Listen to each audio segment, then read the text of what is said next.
Hello friends, welcome to Veranda CA. Today we're going to do a quick revision of chapter number 3 of your paper 7 EIS. So we're going to start with information system and its components. This chapter is quite an insightful chapter. It tells us about the basics that we already know about the computers, and it also talks about many controls that can be put in place to protect all the computer system and the relevant components in an organization. So if you're ready, let's get started. Now, information system. What does an information system comprise of?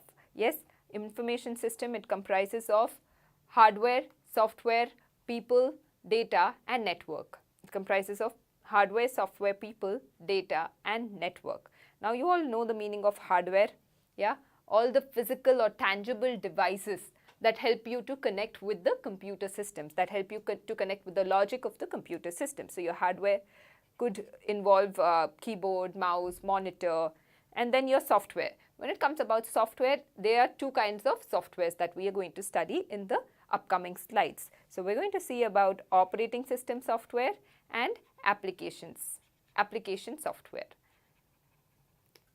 Next we have data. Now, what is the data? Data that is actually stored in the computer. What are the kinds of data that can be stored in the computer, or the database management tools that we have in these days. Next is network. What is the meaning of a network? Network means if you can connect a computer system with other computer systems. Anything that provides a connection between two computer systems is known as a network. We're going to study the various types of network. And finally, people. People are the users, you and me, who have access to the hardware, software, data and network in a computer environment. Right? So this is the information system that we're talking about. It is a combination of hardware, software, data, network and people. Next we're going to see is the information system model. Every information system is made up of 4 basic elements. One is the information that comes in, which is the input, and then you have some processes working on it, processing and resulting in an output. And based on what this output is, there are feedback mechanisms. So whenever it is information system model, we're going to refer to the input, processing, output and feedback model. Clear? Hardware. Yes guys, let us quickly study what are hardwares, what are the different types of hardware that we have right now, and this is very interesting. Alright. Now they are the tangible components and it is divided into 4 heads. So hardware can be divided into 4 heads. One is the input devices, one is the processing devices, storage devices and output devices. So hardware divided into 4 components: your input devices, your processing devices, storage devices and output devices. Clear? Now under input devices, devices through which we interact with the system. Come on, tell me, what are the devices through which we interact with the system? Yes, keyboard, mouse, this, yeah, the pen that I'm using, is this a input device? Yes, stylus, pens, or it could be screens, monitors. Yes, screen, monitor, joystick. They are the various input devices. Next is processing devices. Under processing devices, how after we put an input into the system logic needs to work on that input, right? The system logic needs to work on that input to understand what it has to be done. For example, I open the calculator app using my mouse and I enter using my keyboard 3 plus 2, 3 plus 2. Now the computer logic needs to understand that it needs to give me an answer as 5. Okay, how will that processing be done by the computer? Now we all know that the brain of the computer is the CPU. Okay, so CPU, motherboard, network card are all the examples of devices through which computer can process the input that is entered by the people or the users. People or users. Now under processing devices, we have the main device to be the CPU. right? Now this CPU consists of 3 functional units. 3 functional units of a CPU. Like how every human brain has a forebrain, a midbrain and a hindbrain, right? So we have 3 parts in the brain. Likewise, even in a CPU, there are 3 parts. One is a control unit, one is arithmetic and logical unit, and the third one is processor register. So we have control unit, ALU, arithmetic or logical unit, and processor register, So let us study these components now. What is the meaning of control unit? Controls the flow of data to and from the memory. Controls the flow of data to and from the memory of the CPU. Okay, so it is for the flow of data. Tell me something. If I am clicking on the calculator button and I am entering 3 plus 2, okay, and after 5 minutes I am clicking on the Chrome button, the browser. I want to open up a browser. Okay, tell me something. How should the computer respond? Should it give 5 first as the answer and then open the browser because I am accessing it after 5 minutes? Or the 5 can wait and it can come to me later? No. Okay, the flow of data needs to be controlled in a proper chronological manner. So that is what is done by a control unit. Next, we have the arithmetic and logical unit. Like the name suggests, it helps the computer in performing various arithmetic and logical functions. Now, arithmetic functions could be 3 plus 2 is 5. Okay, logical functions performing logical tasks or numbers. For example, is 15 greater than 8? Is 15 greater than 8? Okay, so if the computer understands that yes, 15 is greater than 8, it is the logical function of the computer that is working. Now, this is a very basic example that we've discussed for you to understand what is the meaning of logical, but there could be other complex logics that can be applied on a computer's arithmetic and logical part, right? Next, we have is a processor register. Now, what is a processor register? Processor register are very small memory units located within the CPU. Okay, small high-speed memory units within a CPU. Small high-speed memory units. So they could be very small, but they are high in performance, high in speed. For storing small amount of data. What is the meaning of small? Small means storing small amount of data. Accumulators, storage registers and address registers. So some basic location of the files, okay, where the file is located on the computer, all that could be stored in the process register. Now this process register is nothing but memory within, so if this is the CPU, processor register is within the CPU. Okay. High-speed memory units, small high-speed memory units. So you're clear about the 3 components of the CPU? Yes, we have control unit, we have arithmetic and logical unit, and at number 3 we have processor register. Clear? Moving on to the next topic, hardware. Data storage device. So we finished input, we finished processing. Now we're going to data storage device. Now the computer needs to store data because that is one of the primary functions of any computer. While storing data, where does it store data? We store data like at home, we store data in the storehouse, right? We store data in the, we store things in the garage. Yeah, in offices we have lockers. We store our things in the locker. Now, where does the computer store its information? It needs to have some location. Now, these locations are known as primary memory or secondary memory. Primary memory or secondary memory. Now, primary memory is also known as the main memory or internal memory. It is the internal memory of the computer. It is also known as the main memory or internal memory. Please note that primary comprises of 2. One is the RAM and the other one is ROM. RAM and ROM. So we have primary memory which includes RAM and ROM. It is stored within the computer. It is known as the internal memory. Accessed by processor using data bus.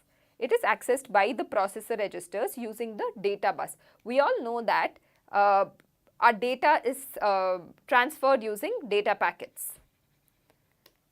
Yeah, Now, simultaneous data packets are stored in something called as a data bus. The data bus carries a lot of data packets and transfers the information. Okay. Now, it could be volatile or non-volatile. Volatile is your RAM and non-volatile is your ROM. Clear? Now, primary memory, also known as two words, main memory or internal memory. Main memory or internal memory. Now, we are going to study about the difference between RAM and ROM. Please mark this question as important. We are going to study the difference between RAM and ROM. The code word that we have for this is going to be VIPICCS. Okay. So, can you repeat that with me? VIP, this is P. Yes, but through some angle this looks like a P. Okay, maybe. Okay. So, for ease, we are going to remember it this way, VIPICCS. Okay, VIPICCS. Now, these are the points of differentiation. Now, V stands for volatility, I stands for information access,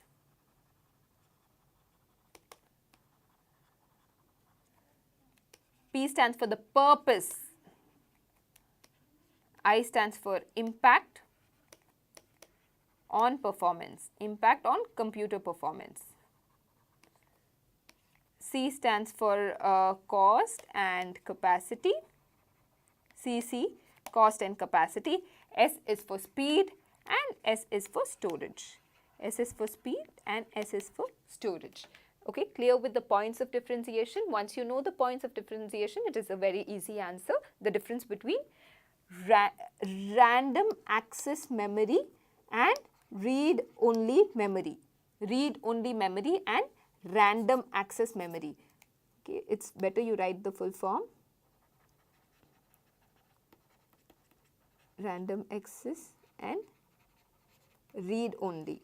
As the name suggests, the read-only memory is for permanent data, okay, which means you cannot edit that data. It is there for as a permanent thing in the computer.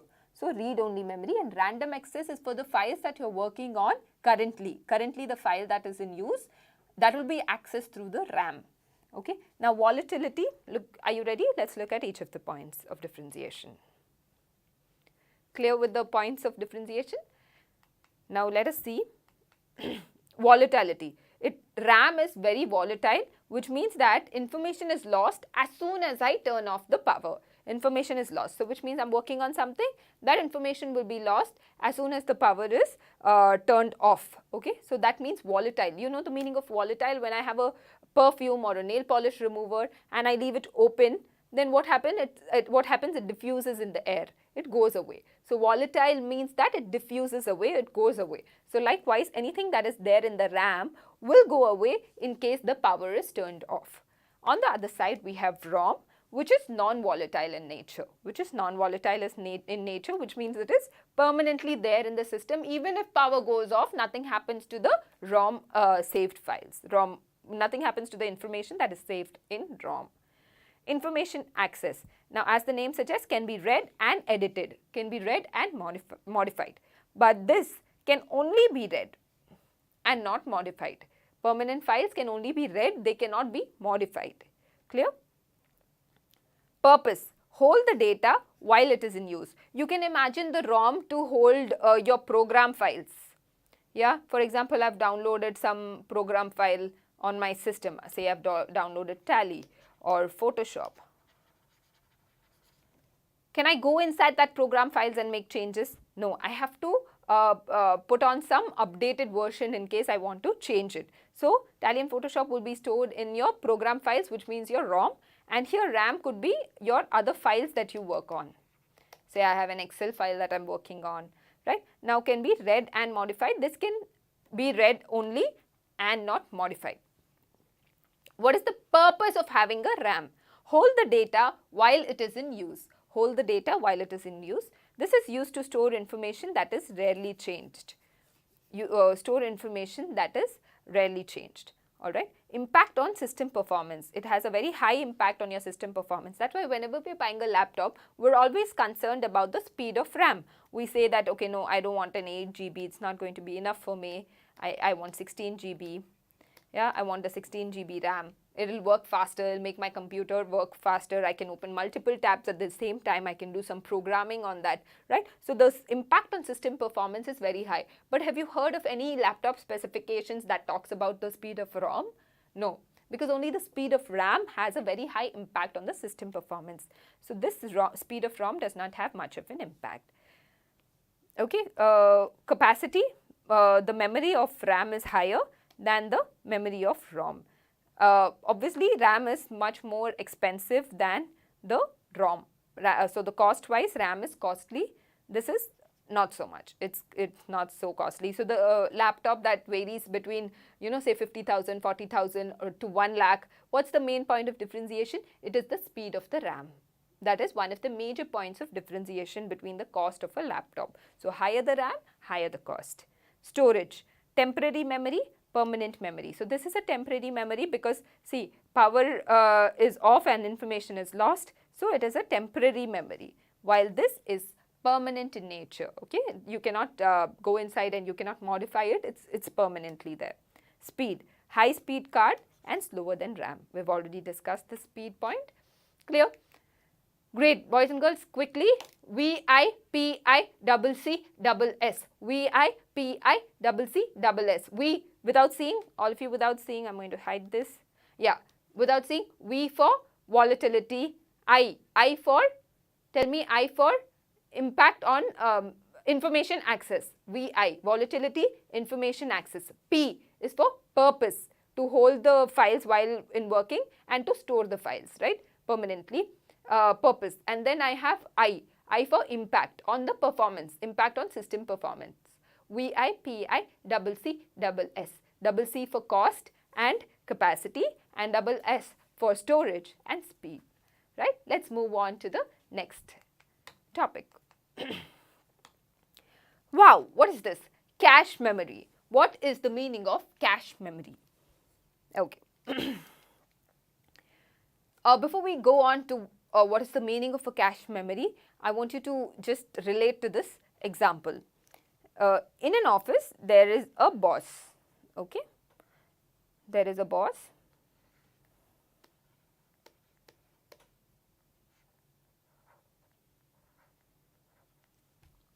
Okay, now this boss, when I want, money for the tea break, yeah, I need to go out and get say tea and coffee for the employees, for my colleagues, right? Should I go and knock into his cabin every single day? Someone wants a very small document. For example, say he wants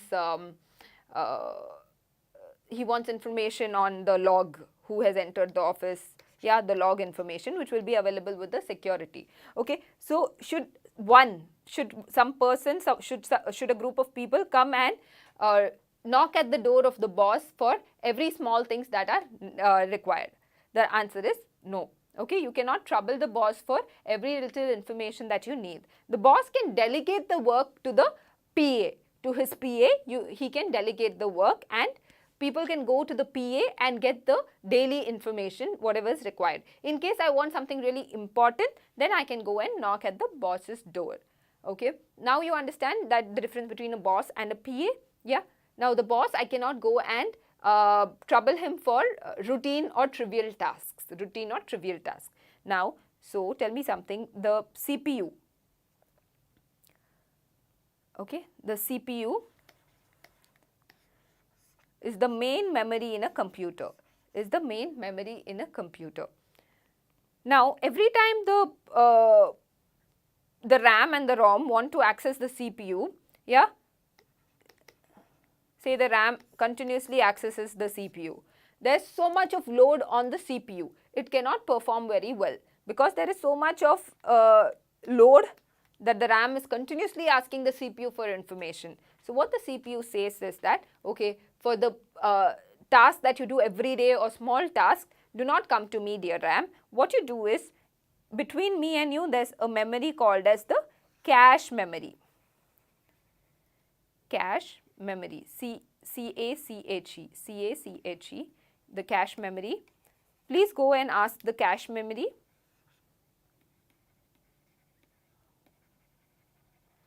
Please go and ask the cache memory for your routine things, it will respond to you. So now the load on CPU is reduced. Okay, what happens is now the RAM comes to CPU only for some very important work, otherwise it gets this information from the cache memory itself. Clear? So the CPU is the boss and my cache memory is the PA. Clear guys, what is the meaning of a cache memory? How you are going to remember this is, definitely you will be able to remember by this diagram, but just in case, between RAM and CA student there is cache. So you know, say imagine that before the exam you are going to the temple and praying. Okay, so there is a god and then there is a CA student.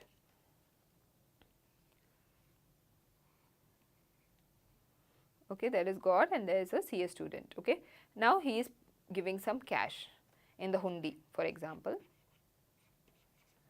He's putting some cache in the hundi. Okay, so between RAM and CA student, there is cache. Okay, now this is just a way to remember, but I hope you understood that between the RAM and the CA student, C for CPU. Between RAM and CPU, there is the cache memory. It is a small, fast memory built within the CPU. It is a memory which is built within the CPU. Acts as a buffer between RAM and CPU. Cache memory stores copies of the data from the most frequently used main memory locations. So that CPU can access it rapidly. Alright. So the CPU can access it rapidly.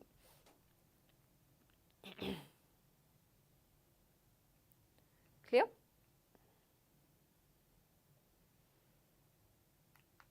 Next, difference between processor register and cache memory. What is the difference between processor register and the cache memory?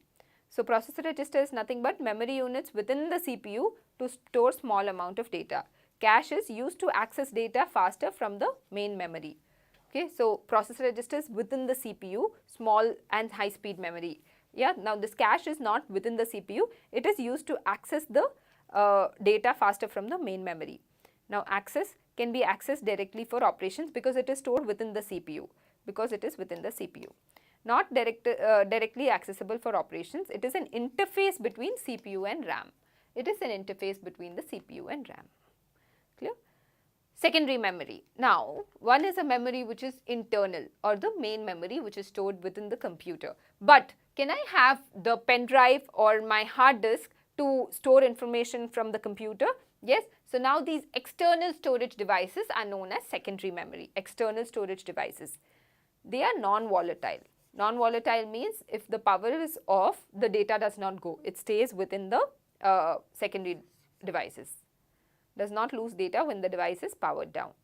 Not directly accessible from the primary storage. Okay, it is not directly accessible by the CPU. Computer usually uses its input-output channels. If the CPU cannot access it, then how is it accessed? It is accessed through the, say, USB port. Yeah, I have some port. So, computer usually uses its input-output channels to access secondary storage. Input-output channels to access the secondary storage. It has a greater size. Yeah, you all know the size of a hard disk. Yeah, we all see hard disk coming in really big sizes to store a lot of information. Cost is lesser than RAM. Cost is lesser than primary memory. But the speed is slower because it is not within the computer, it is outside of the computer, so the speed is slow. Size is big, cost is less, speed is less. Cost is low and speed is slow. Example, hard disk and pen drive. Clear guys? Is everyone clear with what is the meaning of secondary memory? Next, we have a very simple differentiation between primary and secondary memory, which means between RAM and ROM and between, say, hard disk, pen drive. Okay, so some logical levels of differentiation. Okay, now tell me access. Primary memory can be accessed directly by the CPU because it is an internal memory. Secondary memory can be accessed only through input and output channels. Correct? Memory, internal, external. Cost, this is more costly. Secondary memory is cheap. Yeah, see, cost is less. The same point is coming here. Cost is cheap. It is lesser compared to the primary memory. The size of the primary memory is small, but your hard disk and all can store so many movies together, so many photos, all the wedding, entire photos of all the events in the weddings can be stored in a hard disk. So the size is large here in a secondary memory. Speed, fast, primary memory very fast, and secondary memory slow. Material, the materials used to make the memory, okay, so semiconductors, it is inside the computer, so it uses semiconductors or chips.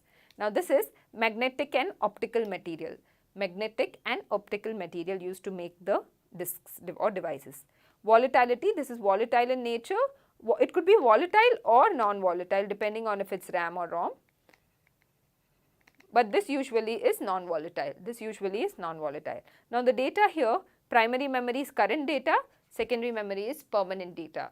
Okay, what is stored in the device can be deleted only when I want to delete it, otherwise it's going to be permanently there. Are we clear? Yes? Perfect. So let us move on to the next thing, the last bit of this data storage devices. So we have the computer memory hierarchy. Okay, how does the CPU access the memory? So first we have the processor registers, because it is within the CPU, you remember, small high speed memory within the CPU. After the processor register, we have the cache memory, and then we have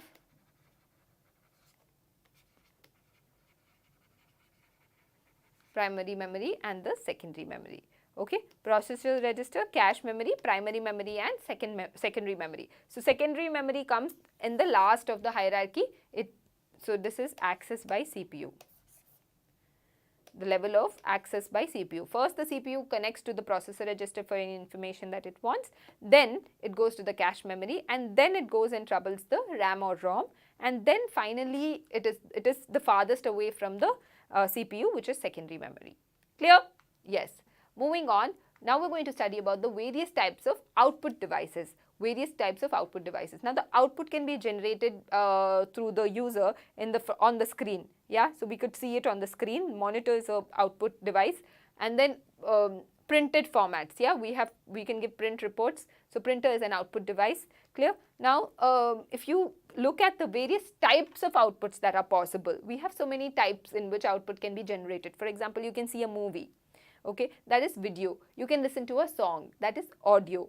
Okay, you can get a printed document, textual output. So audio output, video output, textual output, graphical output. Yeah, you can see some bar diagram, pie charts, line graphs. So all that are graphical outputs. And then we have tactile output. What is the meaning of tactile output?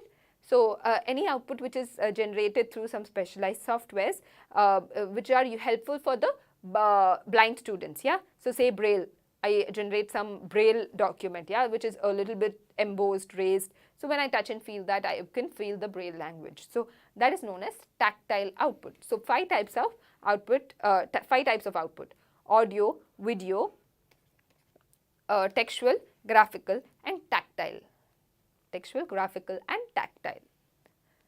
Clear about the output devices? Yeah? Or the various types of outputs rather. Perfect. Now let's move on to the next component in a information system model. So we have software. Two types of software, application software and operating software.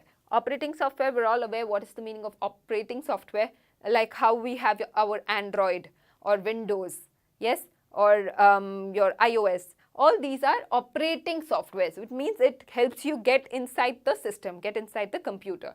And once you get in, you will use, say, Excel, or you will use PowerPoint, you will use your Photoshop. Yeah. Now these apps are known as application softwares.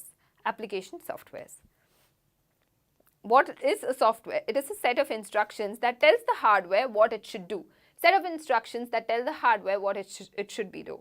Is it tangible in nature like a hardware device? No, it is not tangible in nature. It is created by programmers using programming. It is written by programmers using some programming languages. Alright, now operating software manages the hardware resources, interface between the user and application software. Okay, so it is the interface. Without an OS, can I get into any system? Can you switch on your phone without having Windows or Android on your phone? Without having iOS or Android on your phone? Can you even turn on your phone? The answer is no. So, it is an interface between the user and the application software. Only if I have an operating software, I can go inside and say access Instagram or Gmail. I can access all those apps only if I have an operating software that supports those apps. Clear? What is an application software? It is a computer software to perform the tasks. It is a computer software that helps in performing the task. Yes guys, are we clear about the two easy types of softwares? Yeah? So quickly tell me hardware. Hardware, what is the things that we learned under hardware? Input devices, processing devices, data storage devices and output devices, right? Under software we have two components, which is the operating software and the application software. This is a nice question. Activities of operating software. Okay, very interesting, very logical. Activities of an operating software. Just imagine how important is operating software. Without an operating software, we cannot even access our device. The main operating softwares that we all know are Windows, Android for phone, iOS for phones and Windows. There's something called as Linux, Microsoft Linux. These are a few operating softwares that are widely used. Now, activities of operating software. We're going to divide these answer in order to remember the points into two. One is hardware and the other one is management. Hardware and management. Under hardware, we have 2 points. Hardware independence and hardware functions. Hardware independence and hardware functions. And under management, we have a couple of points. Okay, are you ready to remember the side headings using this formula? Let's go for it. So, operating software has hardware. Under hardware, we have hardware functions and hardware independence. Alright, under management, we have, so first you need to enter your, so you've started your phone, the phone has opened, yeah, Android starting and it has started. Now, the first thing that your phone is going to ask you is going to be for your PIN or password, right? So, logical access security management. How can I enter into a logical system? Logical access means not physical access, it means logical access, entering into the system by entering a password. So, logical access security. After I enter into my phone, I am going to open the WhatsApp or I am going to open the say contacts app. Yeah. So, graphical user interface management.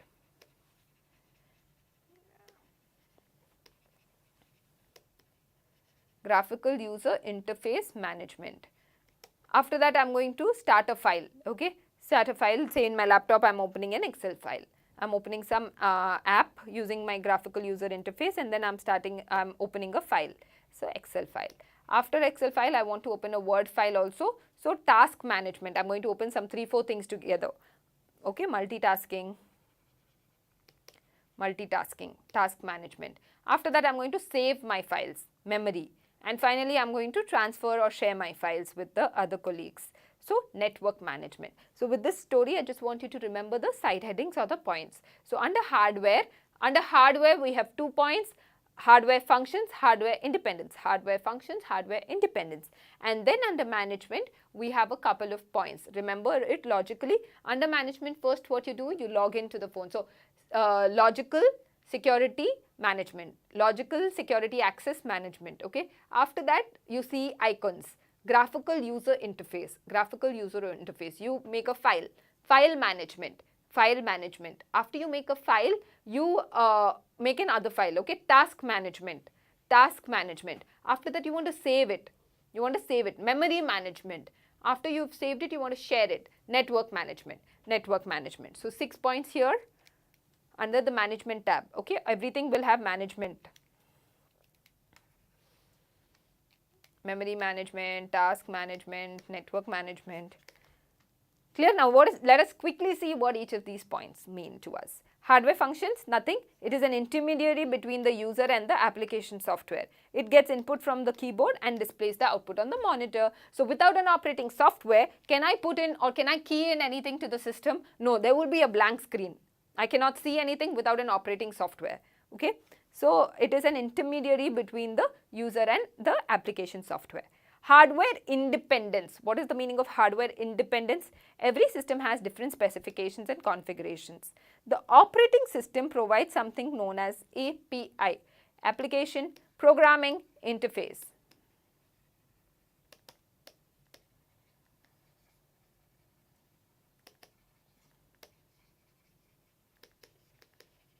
Now boys and girls, what is the meaning of API? API helps in creating application software independent of the configurations. Okay, so API is a link where I can, have you seen this, that download any app, say Paytm app. It could be a different interface for Android and a different interface for iOS. So download some, say Make My Trip app for Android or for iOS. Right? So just by using an API, I can link to the other operating software also. So that is the meaning of hardware independence. Hardware independence. Okay. So the operating system gives me the ability to run my APIs. So if I have developed a software for Android, keeping in rules the Android guidelines. Okay. If I have developed an app for Android, without having an OS, I cannot run this app on iOS. Okay, I need to have an OS, and the OS provides me API so that I can just link an API and immediately this app will be applicable even for Apple users. Clear? So OS provides API. OS provides API. Clear? Next is, let us do let us do it in the order that we studied the points in.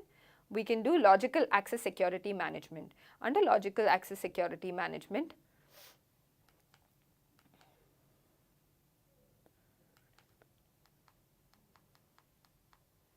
okay, it takes care of the security of the computer system. Security of the computer system. This is task management.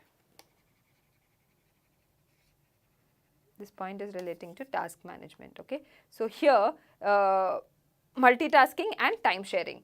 Multitasking and time sharing. After that, graphical user interface management. Where is graphical user interface management? Here it is. GUI displays objects that tells the user what action can be taken. Example, cursor, icon. I understand what can be done, and that is possible only through the help of an OS. GUI management. Okay. After that, I open a file. File management, tracking and access of stored files. Only in an OS, I can go to various folders, say download folders, and I can open a file. So file management.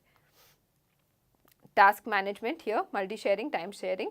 After task, memory management, I stored the file. Allows access of memory and maximizes storage. Provides virtual memory. We will study this concept after this question. Virtual memory is an important question. Okay. After memory management, we have network management. Here. Provide system with features and capabilities to help connecting with different networks. Features and capabilities that help in connecting with different networks. So, can I connect to the internet? Yes. Can I connect to my intranet, corporate intranet? Yes. Can I connect to, say, the cloud, any application on the cloud? Yes. Okay. So, using only if I have an OS, I can connect to the other networks. Clear? Very simple, easy answer. Very good. Let's move on to the next question. Virtual memory, guys. Virtual memory is also an important question. Now, it is the imaginary memory area supported by the operating system. Imaginary memory area. Why is it an imaginary memory area? Because it helps the boss. RAM is nothing but it helps the boss by allocating a certain space for memory. If a computer lacks the required size of RAM needed to run a program, Windows uses virtual memory to remove the data from RAM to a space called a paging file, to a place called the paging file. So what happens is, see, RAM is here, yeah, 8 GB RAM. It's getting a lot of requests. Okay, now it's tired. Now what this virtual memory does is, virtual memory takes away some of the data from here and stores it in a page called as, stores it in a place called as paging file. So that RAM is cleared up with some of its duties. RAM is clear with some of its duties. It has space to perform other activities. Okay. So paging file, it stores the data and frees up the RAM so that the RAM can complete its work. It's sort of a help. It's helping the RAM. Virtual memory is an allocation of hard disk space to help RAM. Okay. It wants the RAM to perform better. So virtual memory is an imaginary memory. It's not an actual memory. What it does is it takes up things that are there, some load that is there on RAM, it takes that away and stores it somewhere else in a called as paging file, called as paging file. Clear with what's the meaning of virtual memory? Yes? Perfect. Next we are going to see the application softwares. Okay, Excel, Word, your Tally, programs that address real life problems of a user, programs that access the real life problems of a user. Okay, now we have a few definitions. Okay, what is the meaning of data? Data means raw facts. For example, a person's age, someone's car cost, say 8 lakh. Okay, then the name of a restaurant, the name of a restaurant. Okay, and then say the name of a city. Okay, now these are just facts that are not logically linked to each other, but they are just data or raw facts. They are just raw facts. Okay, now I have all this data with me. I need to link it in some relatable manner, right? Otherwise, it's of no use to me. So information is nothing but processed data. Information is nothing but processed data.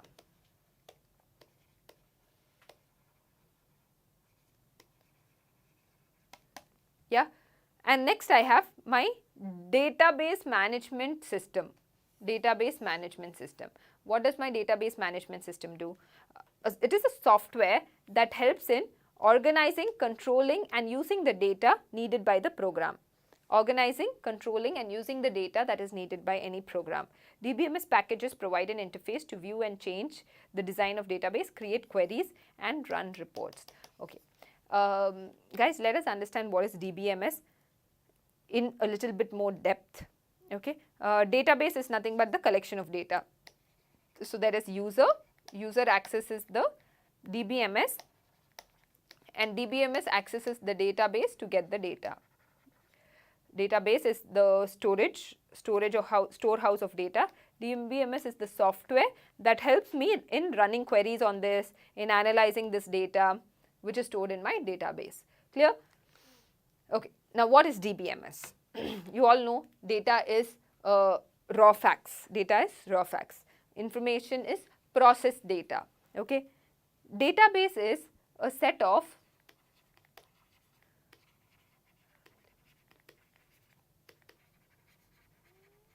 related information or relatable information. Okay, what is the meaning of relatable? Now, if you say there is a person called A, okay, his age, his address, his where he's the city that he stays in, okay, his phone number, his car's cost. Okay, so now when you link all this to one person, you can make some useful analysis or you can make some meaning out of this. Now, if I have A like this and like that, I have about say 1 lakh line items.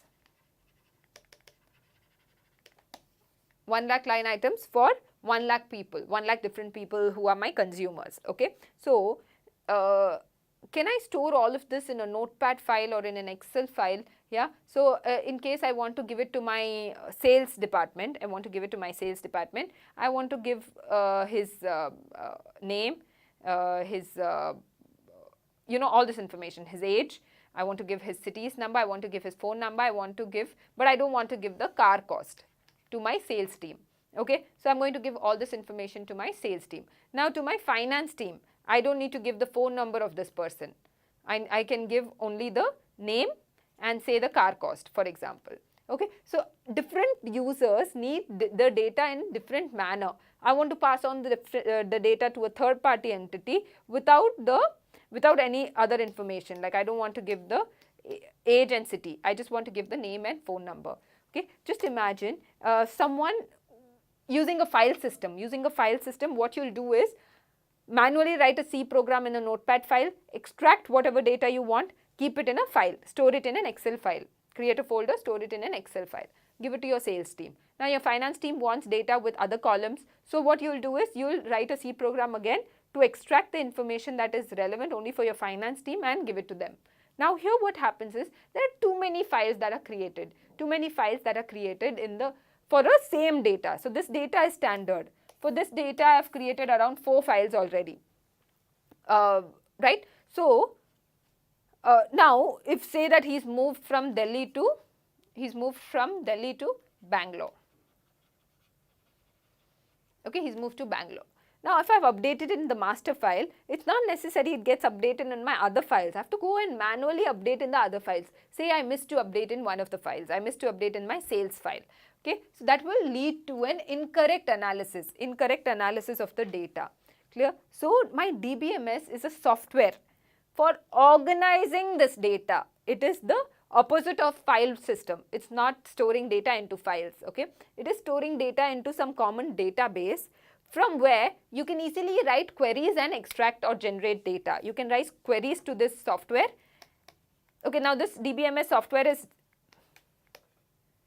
different from this database. Okay, so I can just write a query on my DBMS software. Once I write a query, it will extract the relevant data from the database and give it to me. So only one upload of the database would change all the other files that have been extracted. Clear? So number one, DBMS helps me in I do not have multiple files, right? I do not have multiple files because of DBMS. So it minimizes redundancy of data. It minimizes redundancy of a data. What redundancy means? It minimizes the useless data or useless files. It helps me not to create in multiple copies and store it on my system. Okay, it helps in file sharing. I can use a query and share the relevant information with the relevant people. Clear? Now these are the main benefits of DBMS, but we'll eventually see the other benefits as well. So I hope you're all able to understand what is the meaning of DBMS. Clear? It is the opposite of a file system where I store it in different files. It is the opposite of that. Now important question, advantages of a DBMS software. Advantages of a DBMS software. Permitting data sharing. I can share it with my finance team, sales team, with a third party, with whoever I want to share it to. Same information is available to different users. If I upload the main data, it will get uploaded even to the simultaneously. So I don't have to worry about the integrity of data. Okay. So minimizing data redundancy.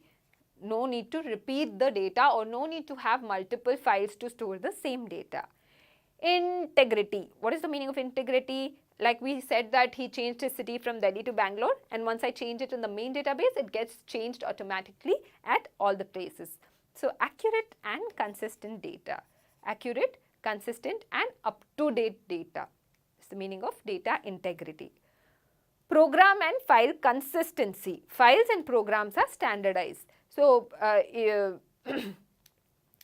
my program and my file is of the same format. Program and files are standardized.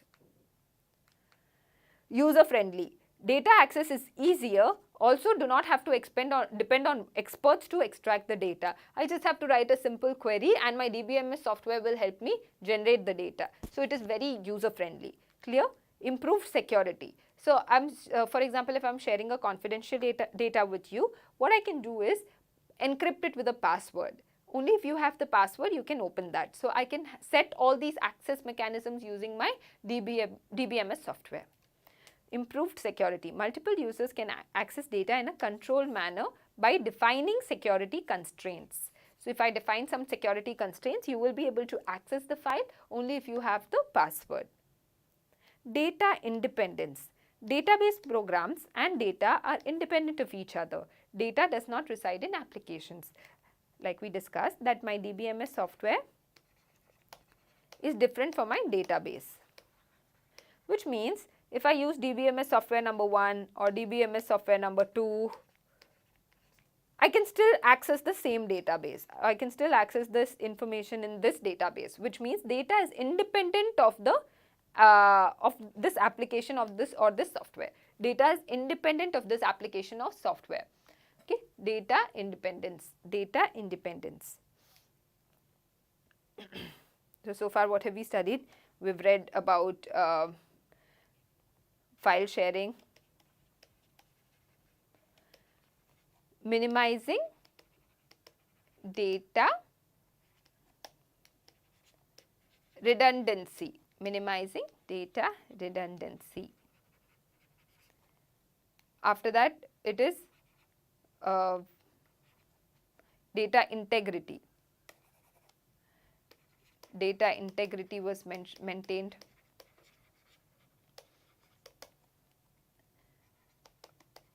File consistency. Program and file consistency. After that, user-friendly data. User-friendly security.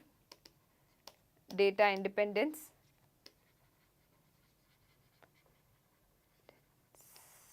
And the last point we have is faster application development. Faster application development.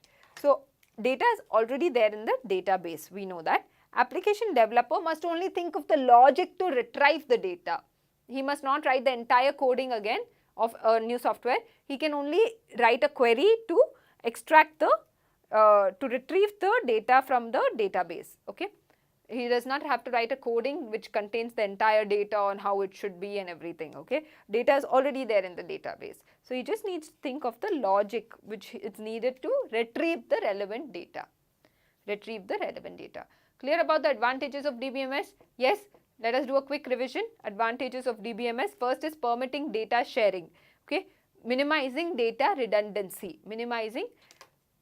Permitting data sharing, minimizing data redundancy. After that, improved security, integrity of data, user friendly, it is user friendly, program and file consistency, and then we have faster application development, and one more point was achieving data independence. Clear? Achieving data independence. Clear? Yes.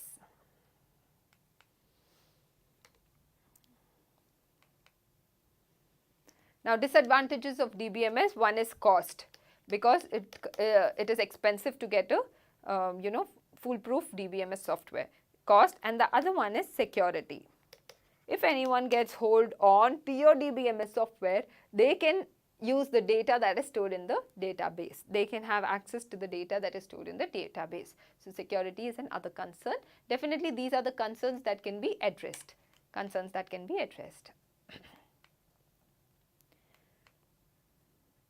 Right, we'll come to this definition. It's very easy.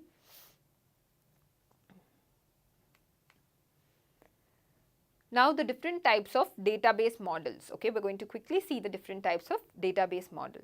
One is a hierarchical model. What is the meaning of hierarchical model? It is like an inverted tree. It is like an inverted tree. So the roots are here. Yeah, or it's like a parent-child. Parent and child. one parent can have many children, right? So this hierarchical model stores data in a inverted tree structure or in a parent-child structure. Let us see what that means. Records is known as nodes. Okay, one parent or root record. There will be one parent or root record and many child record. For example,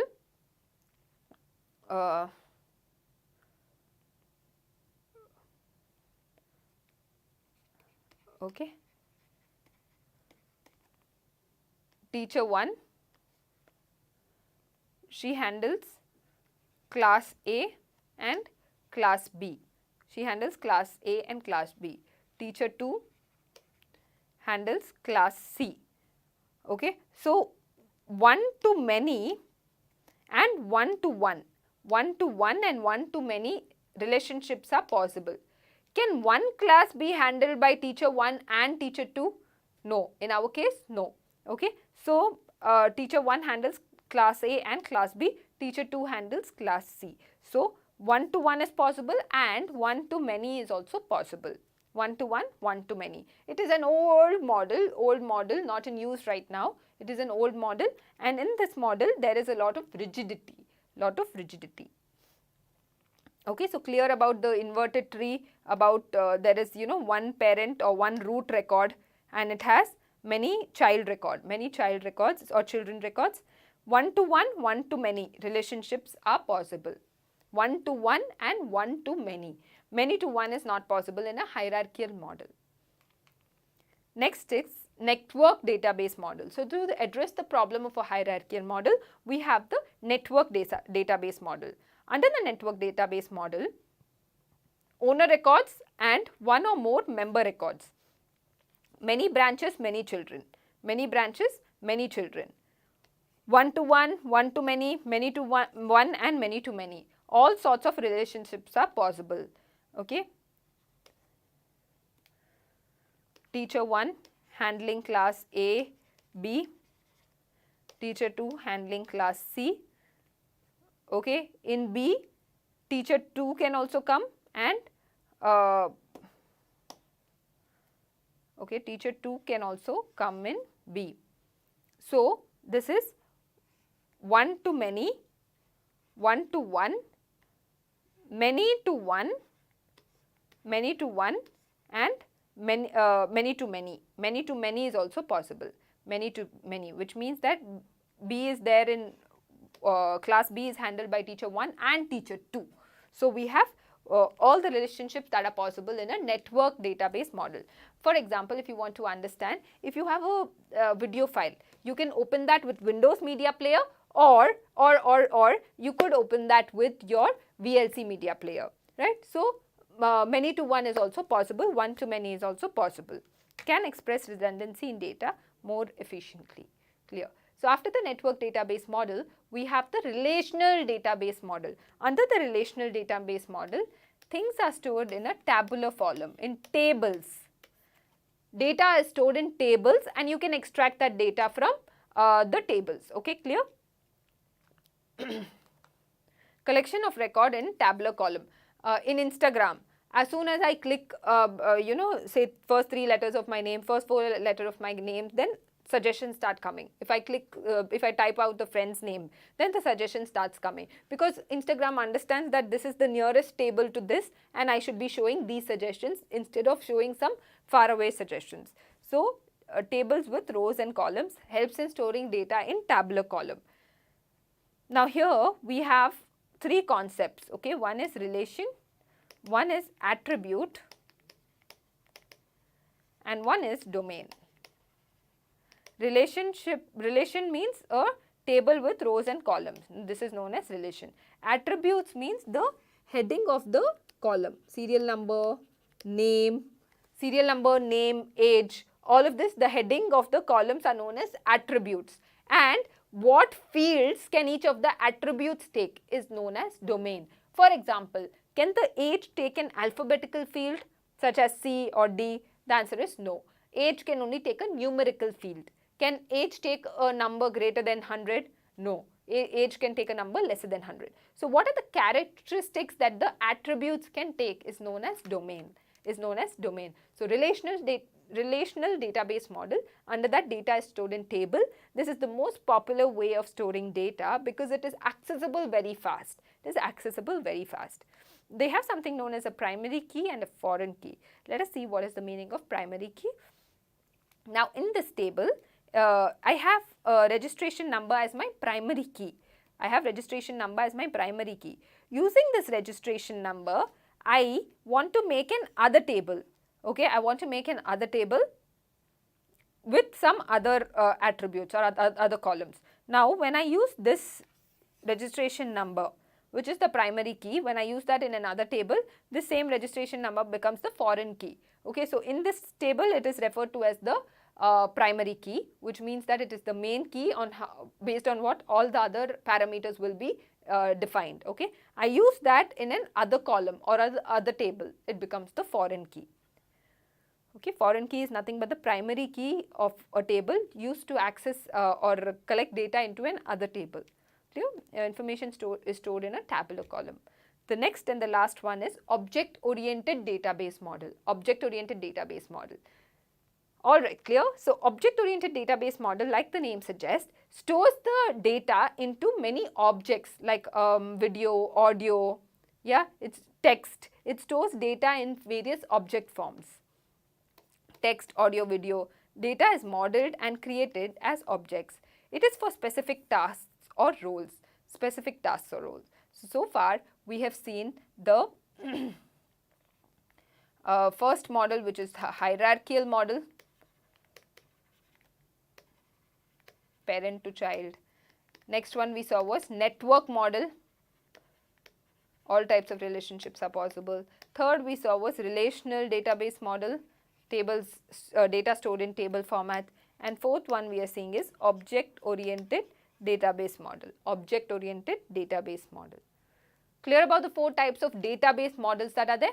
Yes? Brilliant. Let's move on to the next question. Advantages of DBMS. What are the advantages that DBMS gives us? Clear? Advantages of DBMS.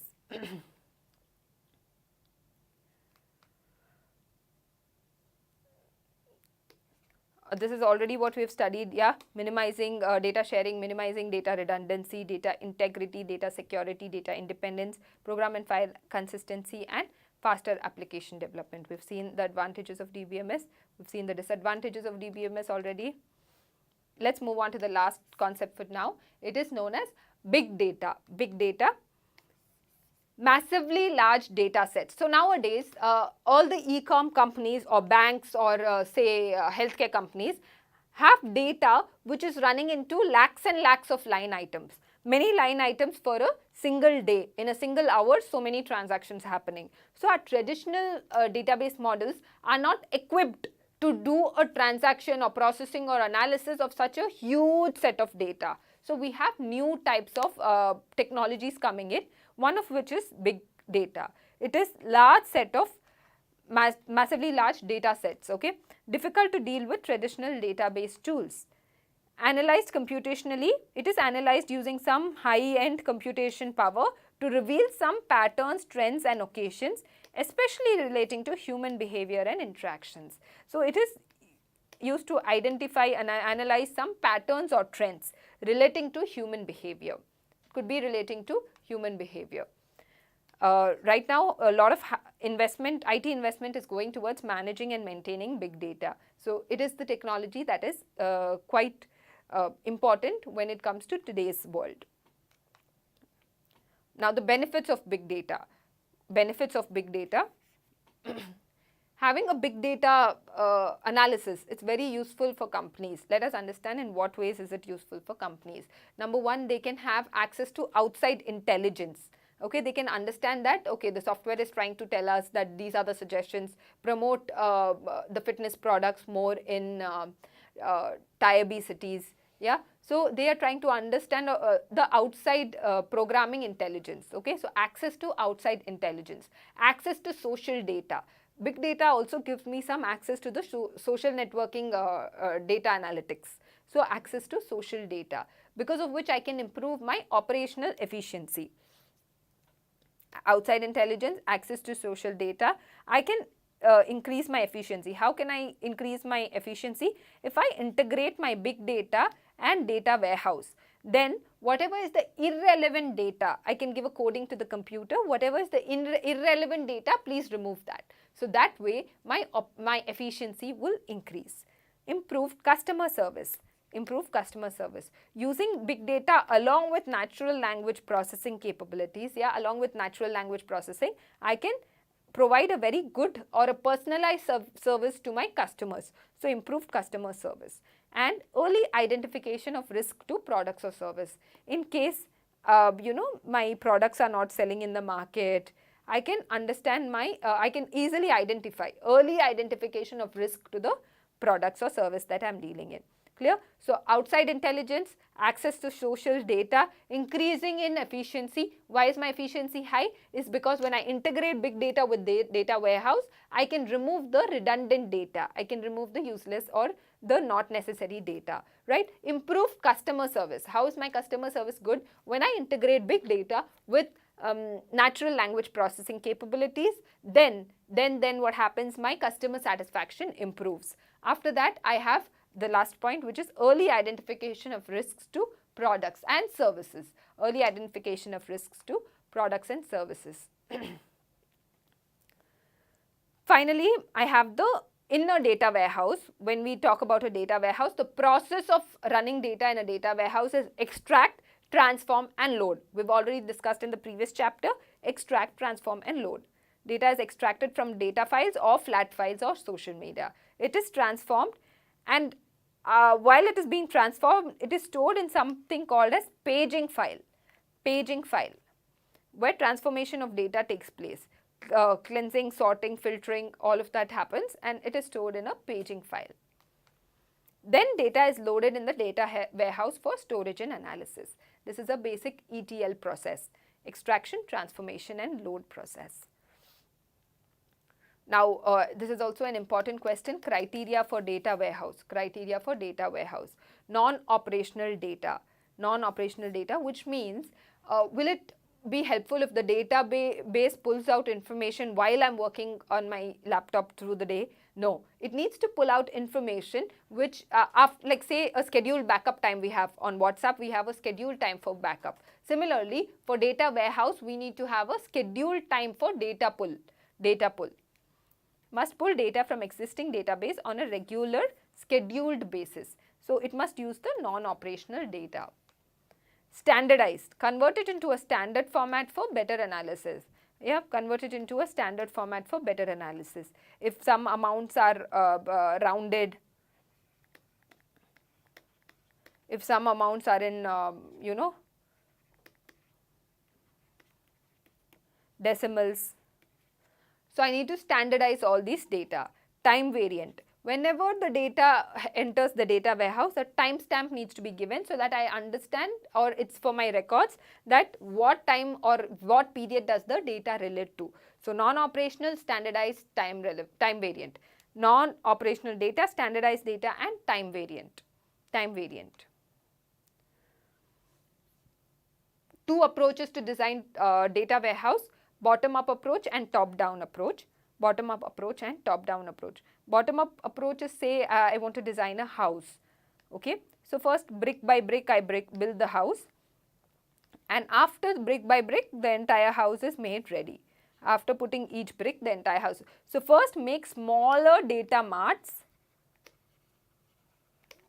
First make smaller data marts, and then make larger data marts as per the problems that are occurring in the organization. To address what problems you need, so different data marts are required for different problems. So first start with smaller data marts, and then you build an enterprise-wide data mart.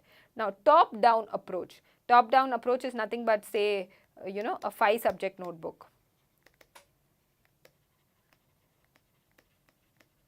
I get a 5-subject notebook, okay, and then I decide which subject is going to be entered in which of these units, which of these sections. So, like a 5-subject notebook, top-down approach means first get an enterprise-wide wide data warehouse, enterprise-wise data warehouse, and then decide where to allocate it, and then decide where to allocate or use the data marts in. Clear? Two approaches to data warehouse. Benefits of data warehouse, past, present and future. Let us see the benefits of data warehouse. Under the benefits of data warehouse, talking about the past, understand what data is collected and what is not. Please remember this question using past, present and future as your keyword. Okay, benefits of data warehouse, again an important. Please don't get confused. We have seen the benefits of DBMS. Now we're seeing the benefits of data warehouse. Earlier what we saw was activities of OS, activities of OS. Now under benefits of data warehouse, past, present and future. Now how will we understand the past data? Understand what data is collected and what is not. Understand what data is collected and what is not. Centralized view of data. Can understand if any data is inconsistent. Then you can apply techniques and make the data consistent. Centralized view of data. For example, from branch A, the head office is getting data in a certain manner. From branch B, it is getting in another format. From branch C, it is getting in another format. So, I have a centralized view of the data. I can see that, okay, branch B is sending data in a different format. I better tell branch B to change its format to the regular consistent format that is used. So, understand what data is collected. Second, centralized view of data where I can understand that if there is any data inconsistency. Once I tell branch B to make the data consistent, then there is one version of the truth. I will have my consolidated statements where I can see the entire picture of the financials of the bank. Okay, one version of truth. Helps in statistical reporting, revenue, employee performance, etc. Once I have the one version of the truth, I can give reporting. I can give many reporting. Revenue, employee performance, all those reports I can give. Snapshots can be taken. Historic data can be collected for trend analysis.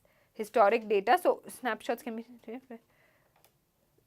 so collected, what is not. This is relating to my present, what I am doing right now. Historic data, past data.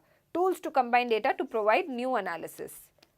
I want to do any new analysis, it is the future. So, if you can see, the first 5 points are relating to present.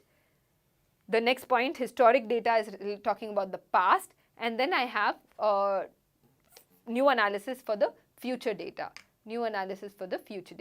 Clear? Done.